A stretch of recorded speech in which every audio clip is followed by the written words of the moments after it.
Rampur Hotel Horror, the night we shouldn't have stayed. कुछ जगहें कभी नहीं जानी चाहिए, कुछ कमरे कभी नहीं खुलने चाहिए, लेकिन उस रात हमारे पास कोई विकल्प नहीं था। हम एक तूफान में फंस गए थे और हमें जो एकमात्र होटल मिला वह रामपुर के बाहरी इलाके में एक पुरानी परित्यक्त दिखने वाली इमारत थी। साइन बोर्ड पर लिखा था रामपुर होटल मेहमानों के लिए खुला, लेकिन कोई कर्मचारी नहीं था, कोई अन्य आगंतुक नहीं। और फिर भी किसी ने हमारे लिए चाबियां फ्रंट डेस्क पर छोड़ दी। हमें तभी निकल जाना चाहिए था, लेकिन आगे क्या हुआ हम समझा नहीं सकते। जिस क्षण हमने अंदर कदम रखा, हवा गलत महसूस हुई। कमरे से सड़ी हुई लकड़ी और कुछ दुर्गंध आ रही थी। मेरे दोस्त ने मजाक किया, शायद आखिरी मेहमान कभी नहीं गया। मैं हंसा, लेकिन फिर हमने एक दस्तक सुनी। अलमारी के अंदर से हम जम गए। मैंने धीरे से हैंडल तक पहुंचा। दरवाजा खुल गया। अंदर कुछ नहीं था, बस अंधेरा और एक फुसफुसाहट, तुम्हें नहीं आना चाहिए था।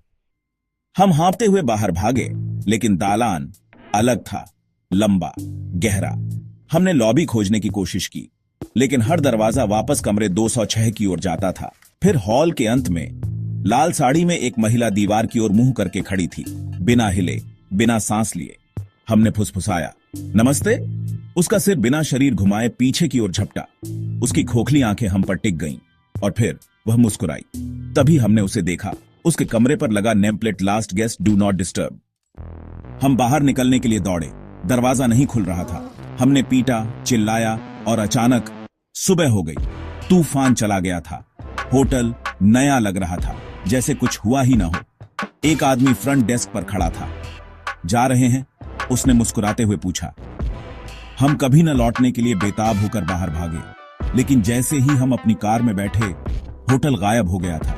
बस एक खाली मैदान और हमारे फोन पर एक नया नोटिफिकेशन, रामपुर होटल में ठहरने के लिए धन्यवाद, फिर से आएं। क्या यह एक बुरा सपना था, या हमने अभी अभी एक ऐसी जगह का दौरा किया था जिसका अस्तित्व नहीं होना चाहिए? फुटेज को फिर से देखें। क्या आपको कुछ अजीब दिखाई देता है?